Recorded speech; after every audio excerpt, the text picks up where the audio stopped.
It's always a beautiful feeling. It's an afternoon and still you can see people smiling. That is to say they have the energy to move on and really they have the wana ile shauku ya kutaka kujua mengi. Tumehudhuria hapa kuanzia asubuhi na mengi yameongelewa, yani majesta mengi, yani mimi nimekuja, yani sijajutia kuwepo hapa. Yani nimefurahi kwa sababu kuna vitu nilikuwa sijavijua nimevipata kwa siku ya leo. So for me nimesimama hapa, tuachane sasa na madesa. Mimi nimekuja kupiga story. Sawa, wangapi mnapenda story? Sikina mtu anapenda story? Yes. Unapenda story, una story ya kumwambia mtu? Yes. Nikikwambia dada, nikikupa fursa simama, una kitu cha kumwambia mtu, unaweza ukasimama? Kwa nini usiweze kusimama mbele za watu? Unajua, most of us, Michelle Obama once said, most of us, we have a very common challenge. And that we do think that our stories don't matter and they are less worthy of being told. Somebody out there need what you got. Just imagine, I can take an example, maybe I choose you. And here I am, I'm asking you, okay, who is your favorite comedian? Mchekeshaji gani? Either Tanzania, Afrika, au hata kidunia kwa ujumla. Unampenda Masanja. Just think ukiwa una stress. Fikiria tu ukiwa una feel down to earth kwamba nimechoka, nimeumizwa, labda relationships zimekuumiza sana and all this, and then Masanja came out there. How could you feel? It will be over. Definitely you feel good, right? So what if Masanja never stood up? Who could make you feel a little bit uplifted? That is to say, people's story do matter. No matter how small it is, somebody out there need what you got.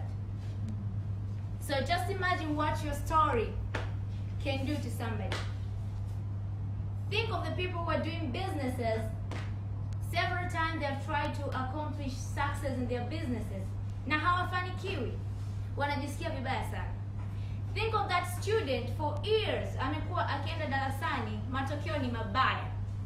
Anajisikiaje? Anajisikia vibaya, si ndio eh? Lakini now think of the people like Bill Gates, people like Jeff Bezos. They came out with their stories. And there you are. Okay, I'm not the only one who is facing this. So other people faced it and they managed to reach somewhere. So I can too, right? Okay.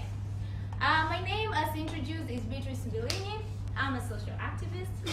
I'm a girl who likes to, I have the passion to do things that can make a world a better place for everyone. That is to say, including volunteering. I do volunteering a lot. Also, I'm a student studying Bachelor of Laws, but really, law is not my thing. I'll tell you why. I'm just here doing law, but law is not my thing. I'll tell you why later. So I just want to ask a question to everybody. How many of you here can stand and say, like, I'm living the best out of my life? How many? Only one? Okay. How many of you can say, like, they are living their lives? Not the best, but their lives. How many? None. And where, oh, yeah, I can see some few words. And where are the others living? They're not living their lives? Hauishi maisha yenu? Maana nimeuliza kwenye kategori tatu. Wangapi wanaishi maisha yao bora kabisa? Kuna wakanyoosha mikono baadhi. Nikauliza wangapi wanaishi maisha yao? Wamenyoosha baadhi. And then what happens to the rest? You're just existing. Okay, I understand. At a point in my life, I also was not living in my life. And this is not to say kwamba unaishi maisha ya kumkopi mtu. Like una fake the lifestyles you Instagram, una posti, no. I'm not referring to that context. I'm referring to the context of making decisions. Most of us are victims of not making our own decision. Maybe because of the fiduciary relationship that exists. Maybe because of your parents. or maybe your boyfriend, or maybe husband, or maybe some of the people who have wives who controls them. You find yourself like, okay, I'm doing this simply because this person told me to do, but you're not doing what you want to do. Same for me. I said I'm a victim. I'm doing law. Law is not my thing. My thing is all about journalism, public speaking. You know, I like being in front of the people, talk. That's what I like from it. But when I told my parents, like, I want to do something to do with journalism so that I can be a public figure and speak to people, they're like, journalism ni kazi ya kijinga, hauheshimiwi. Kwa nini usifanye kitu ambacho kitakuheshimisha katika jamii? Na mimi nilikuwa hapo nang'ang'ana, naambia mimi bana, lakini napenda hiki, nikifanya hiki nitaonekana ni kitu ambacho nafanya na fly mimi mwenyewe, unajua. Lakini hawakunisikiliza, wakaniomba, wakaniambia, my daughter, just for this once, do this for us. Na kwa sababu mimi nawapenda wazazi wangu. Wangapi wanawapenda wazazi wangu? Everyone, right? Yes. So nikasema, why not? Walinileta duniani, wamenilisha tangu nikiwa mdogo, wamenilipia ada, na wanaendelea kunilipia ada. Kwa hiyo, why not do this for them? So I did it, and I'm doing law, but it's not the thing.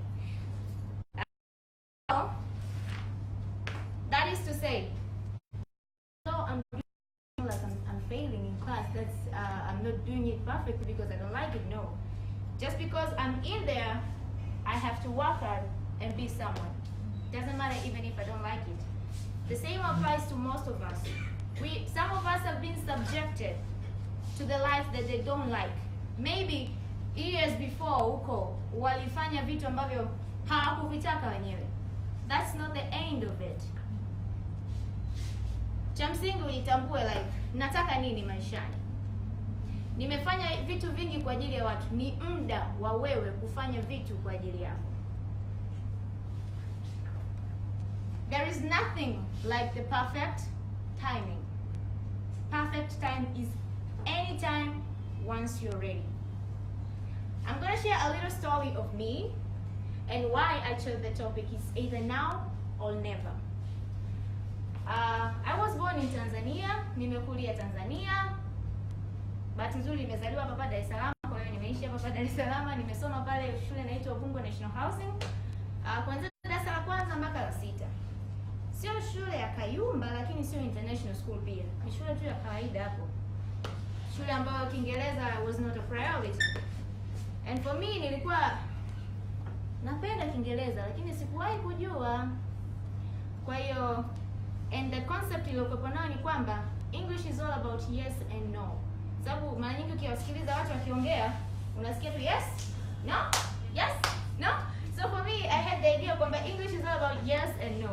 So somebody could ask me like, what's your name? And I'm like, yes. What's your name, Beatrice? Yes. Where do you come from? No. So I go like, this time you say yes, next time you say no. And then ikatokea tu kwamba wazazi wangu walitengana. Walipotengana sasa kukaa kuna mvurutano. Huyu hataki mtoto akae kwake kwa sababu atamharibu kiakili kwamba babako si ni mbaya, ametutelekeza na hivi na hivi. Na huyu hataki mimi nikae kwa huyu kwa sababu naye ataniambia hivyo ubaya. Kwa hiyo katika kipindi babangu alituzoesha maisha fulani hivi kidogo ya hali ya juu tukiwa wadogo, kwa sababu alikuwa ni mhasibu wa kampuni fulani hivi ya pombe hapa Dar es Salaam. Kwa hiyo ilipotokea kwamba walitengana na mama, maisha yalibadilika. Kila kitu kikaa tofauti. Yaani wale watoto kupelekwa sijui na gari shule na nini, tukaanza sasa kung'ang'ania madaladala, siku nyingine tunatembea tunapewa shilingi 100 na mama. Kipindi hicho muogo ulikuwa shilingi 20. Mnaenda shilingi 20 mnanunua miogo mnagombania sana. So life changed. Kwa hiyo baba akaona mimi ni mtoto wa mwisho kwa mama yangu. Kwa baba yangu kuna watoto wengine. Kwa hiyo baba akaona kwamba mimi ni mtoto mdogo na hiyo crisis ya kutengana na mama imetokea mimi bado nikiwa mdogo sana. Kwa hiyo the only person who's getting more affected is me, who is the youngest. So he only thought like nikikaa naye nitaonekana mimi ni mbinafsi. Akikaa na mama yake sitaki, atamharibu akili. So the only thing, kuna hii international school ilikuwa Kenya, inaitwa Santa Lucia, ilikuwa na branch yake hapo Tabata na Manga. Zamani kidogo. Kwa miaka 2006 hivi ndio ilikuwa ina bamba. And so sijui hata alipata connection wapi na hiyo shule, nikapelekwa. Nilipopelekwa pale nikaenda Kenya. Just imagine, it's a different country. I have never been there. It's my first time going outside. Even Dar es Salaam. Nilikuwa sija kutoka Dar es Salaam. Nimezaliwa hapa, nimekulia hapa. So you can imagine the cultural shock nilienda kuikuta Kenya. Some of you might say, okay, Kenya is just like Tanzania because it's after, but there is a difference. Sio tu difference ya mahali na hivi, hata lifestyle jinsi tunavyoishi. The way you interact with people here is not the same thing you interact with people in Kenya. So for me, alafu nilikuwa sijajua if there is currency difference. Mimi nikajua pesa Tanzania unavyoiona, it's the same thing na pesa ya Kenya. So kwa akili yangu nikiwa na 1000 ya Tanzania, ninaweza nikanywa chai, sio nikana nini, nikirudi labda ni 300 itarudi au 200, kimaanisha 800 imeenda. Kwa hiyo nikachukulia na ile 1000 ya Kenya, it's the same thing. Na nakumbuka nimepelekwa, nilipewa pocket money ya 1000 ya Kenya. Nilikuwa sijui namba ya simu ya mama, kwanza hata sidhani kama mama alikuwa na simu kipindi kile. Sijui namba ya simu ya baba. Mimi nilipelekwa tu na basi la wanafunzi wote, haya, nendeni Kenya. Tumeenda, na ilikuwa ni shule ambayo ukienda mwaka mzima haurudi nyumbani mpaka Disemba. Unakuja mnatembelewa mara moja tu, wazazi wa Tanzania wote wanakuja, Parents Day mnakula, wanaondoka, mnabaki mnaendelea na shule. And so nimeenda ile siku ya kwanza, 1000 yangu nataka nitumie. Sasa naenda kutumia, naenda kununua, kuna viandazi fulani hivi vinaitwa vingumu. Mwenye duka akanisoma kama mimi sio Mkenya. Na Wakenya they're very aggressive, they like to take opportunity. Yana kuona umezuba wana take advantage of you. And so mimi kupeleka pale akaona mtu hana hata interest ya kudai change. Na hata kunikumbusha, akabaki kuniangalia anapima. Nakumbuka change akumbuka. And I was so young and naive, not understanding the currency difference between here and there. So mimi nikaenda. Nikamwachia 1000. You can imagine by then tulikuwa tuna exchange kwa shilingi moja ya Kenya ni shilingi 20 ya Tanzania. So ilikuwa ni 20,000. Ninunua tu maandazi mawili ambao ukikompare na huko ni kama 400. Kwa hiyo the rest of the change akabaki nayo. Umeona? So ikatokea the rest of the year nikaishi maisha ya shida kidogo kwa sababu nilikuwa sina na pocket money na nilikuwa sina namba za wazazi. Kwa hiyo ilinibidi nisome sana. Japo kwa kuna ya wazazi, bado niliwapenda sana wazazi wangu wote wawili. Yaani nilikuwa nampenda baba sana, nilikuwa nampenda mama sana. Yaani sio nisemeje, ni kuelezea upendo wangu kwa wazazi wangu. Kwa hiyo nimesoma kule Kenya kuanzia darasa la 5, la 6, la 7, la 8. Nikamaliza darasa la 8, nikachaguliwa shule ya serikali kule kule Kenya. Sasa hapo ndo shida zilipoanzia. Kule nimeenda sekondari, nilikuwa Mtanzania peke yangu. Shule ilikuwa ina wanafunzi zaidi ya 1000. Wote ni wa Kenya. Kwa hiyo nilikuwa kanja kama star fulani hivi wa shule. So kila yule Mtanzania mtizi anaongea vizuri. Kwa hiyo walikuwa wanapenda tu nikiongea kile Kiswahili wanakuja wananishangaa, and the way I'm talkative kwani walikuwa wanapenda sana. Nilikuwa napenda kula, kwa hiyo wewe kana mtizi kanaongea, kanakula, kanafanya nini? Yes. So nilikuwa famous sana pale shuleni.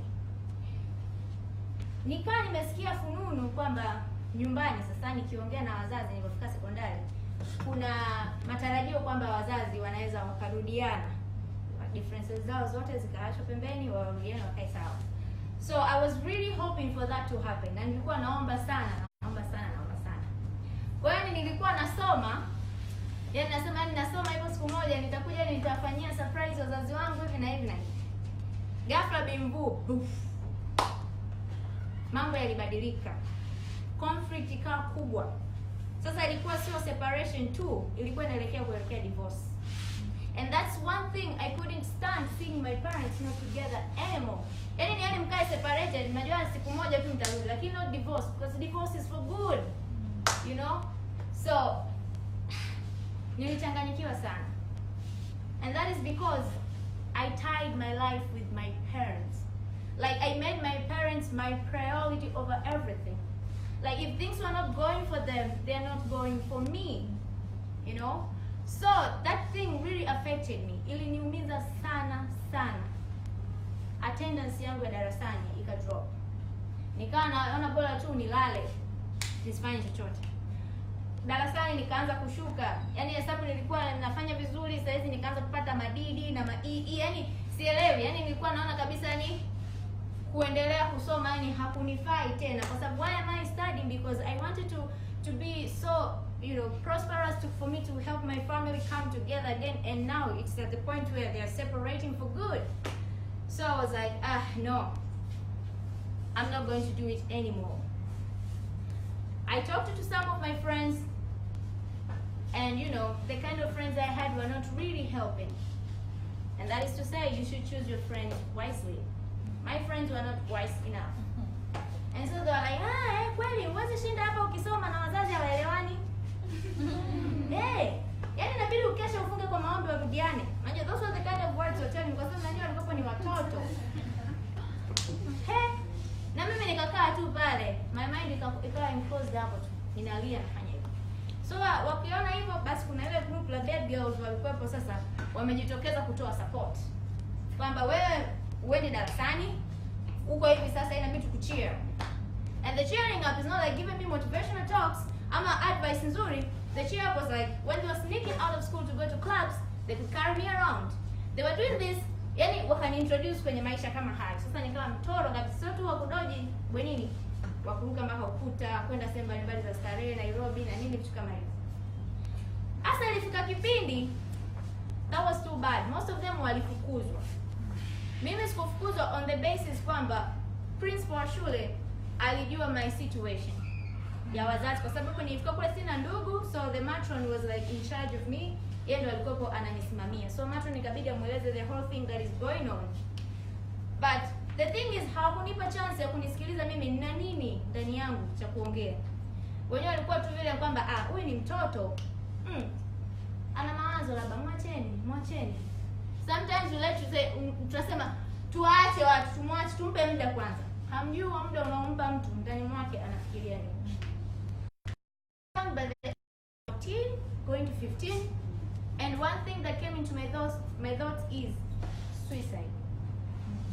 Like I really wanted to kill myself because I couldn't stand watching my parents not together anymore, and that was too much for me, So I tried several times, like 2 times, not much, 2 times. I tried, nikachukua vidonge mbalimbali nikachanganya nikanywa. Yaani nilikuwa nazidiwa, napelekwa hospitali, simu zinapigwa tu nyumbani, tumeni hela mwaneno anaumwa. They didn't know the cause of me. Mimi ndo nilikuwa najua sababu. And this is the first time I'm saying this story on public. Now definitely kama wazazi wangu wanaangalia, they'll know why I was sick back in Kenya. So napelekwa hospitali, the first time the suicide attempt failed. Nikarudi shule, but still I was not in good condition to go to class.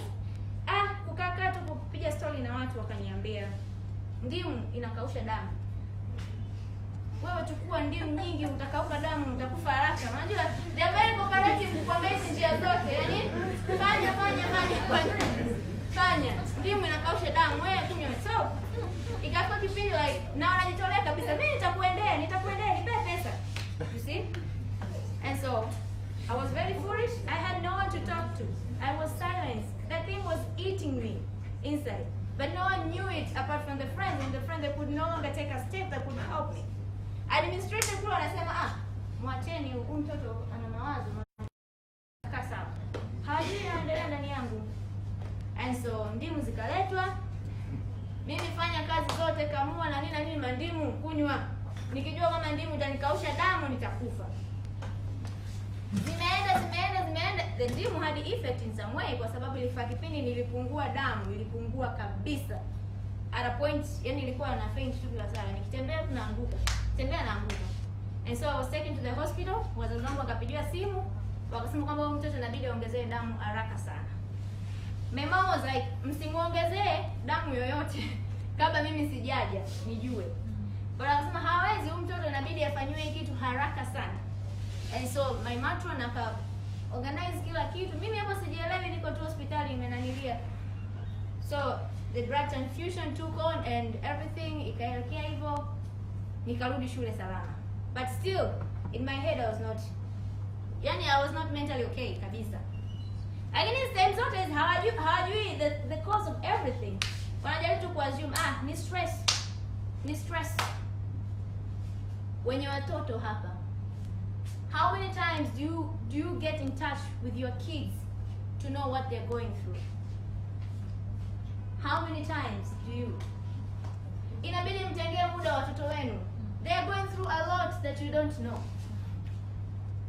And so nikaendelea na shule hivyo hivyo, pole. One day kulikuwa kuna pastor fulani wa Full Gospel Church huko Kenya. Matrono wangu akanipeleka just to akasema, sasa inabidi wewe uokoke. Huko nyumbani nilikuwa mamangu anasali kanisa la Kilokole. Kwa hiyo huko nyumbani mimi nilikuwa najiita mlokole, lakini shule walikuwa hawajui kama mimi ni mlokole. So wewe inabidi sasa uokoke. Inawezekana huyu ni shetani ibilisi anakufuatilia. And so mchungaji akaletwa, but the mchungaji was very understanding kwa sababu he had to understand what's going through me. Hakuwa na haraka tu ya kunipush niokoke, unajua kujaribu kuongea naye, mimi nikamwambia tu the situation ya wazazi, lakini sikuongea the situation ya suicide. And so coincidentally akasema nitakuletea mtu wa kuongea naye ambaye mkiongea naye maybe mtaelewana na maybe you get some help where to start from. And so akaniletea binti tu mdogo, tena alikuwa mdogo kuliko mimi, miaka 14. And so as we were talking, sijui kama zilikuwa ni story aliambiwa au alijitungia ile nichimbe, I can't really tell. But she started telling me about suicide attempts ambazo alifanya zilikuwa 6. And when she was telling me this, I felt like opening up, you know? Like, okay, you tried 6 times, I tried 2 times, and we failed, so? And they said, maybe God has a purpose for us, you know? If after all I tried to commit suicide 6 times and I'm still alive, that is to say I have a mission to complete. And so yeah, we were there like friends. Okay, now we are talking. I'm like, do people know about this story and everything? I'm like, yeah, they know like almost 3 attempts, but not all, you know. And we're having such kind of a talk. And then I felt a little bit relieved. Kumbe, mimi nikajua naongea na mtu ambaye like, okay, umekuja sasa tumekuwa my best friend. Kwa wote tumekuwa suicide attempts. So, hii ni siri yetu. The following day the pastor anakuja with the full on my story, like everything I told her. Pastor alikuwa na kwa alienda kumwambia yule mchungaji kila kitu. And then sasa mchungaji ikabidi sasa anipe ushauri, maana alionea tu huruma. A girl of your age trying to commit suicide just because of your parents. And then when he was talking to me, he told me one thing that I'll never forget. That drove me the first time I heard about the mindset, that drove me to share a story that maybe can change somebody's life here or out there. You don't know. So, and the pastor told me like, look here, Beatrice, your life is not tied to your parents' life. You got your own life to deal with. And you cannot deal with your own life if you don't decide now. You either decide now on to live in your life or never. Some years later we'll hear, oh, kuna msiba Beatrice amefariki. Oh, sio kuna nini imetokea Beatrice amefanya hiki. God has a purpose for you. Umepitia mengi, amekulinda mpaka kufikia hapa, he has a purpose for you. Each one of us here has a purpose and a mission to complete. It's just take time for you to understand what you came here for. And so, maneno yake yaliniingia sana. Nikana, okay, it's either now or never. Okay? Akaseka like a consecutive series of interaction with him. Anakuja ananipa more advice. And then sasa nikaona sasa, truly, there is nothing which is helping me. Wazazi wangu wanapigana huko, wanafanya kila kitu, but they lived their life. And that's why we are here today. And for me, I have a life to go. And I remember one thing that motivated me is that akaniambia, okay Beatrice, wewe unataka maisha yako utaishi na nani? Nikasema mimi nataka niishi na wazazi wangu. Kweli kabisa. Usikie kuwa na boyfriend, kuwa na tutoto tuzuri hivi. Nikasema natamani siku moja nije nipate watoto wangu. Akasema okay, watoto wako utawapatiaje ukiishi na wazazi wako? That is to say you have to make for you to have your own kids.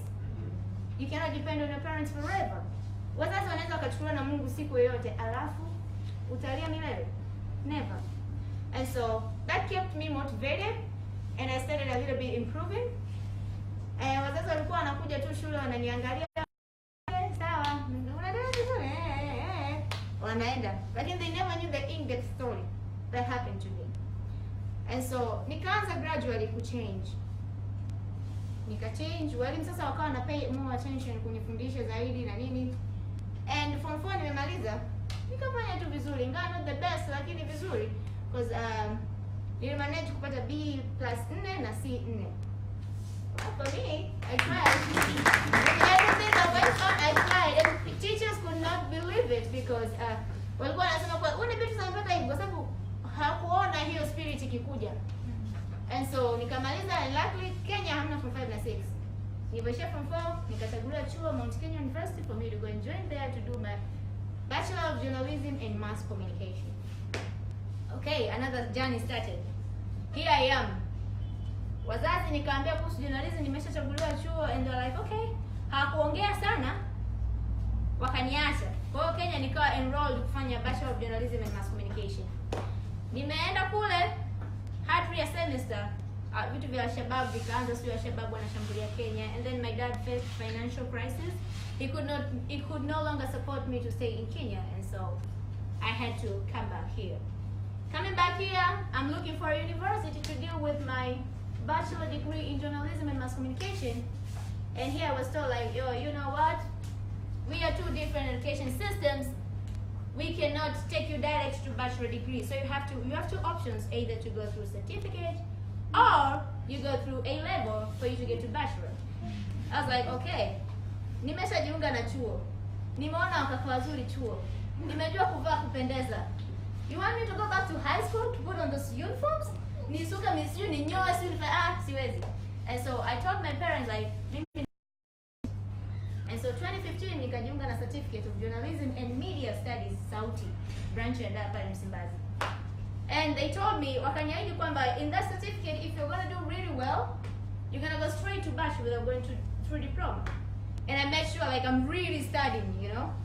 I studied, nikafaulu vizuri. Out of the 13 subjects, I had 12 A's and 1 B+. And so, kwenda, thank you. So, nimefika muda wa kwenda mimi batch, wakaanza kunizingua tena. Oh, management sijui wamebadilisha, the director who promised you that is not the same director, here and there. And so I had to go through diploma. So, when I was enrolling myself with diploma, something happened. The whole class of that year we were stopped from studies, and they're like, we are doing verifications on your certificate. And people, if you can remember, back in 2016, kulikuwa kuna kauli ndani chako waliongea sijui ukipita sijui certificate na diploma utafika sijui bachelor.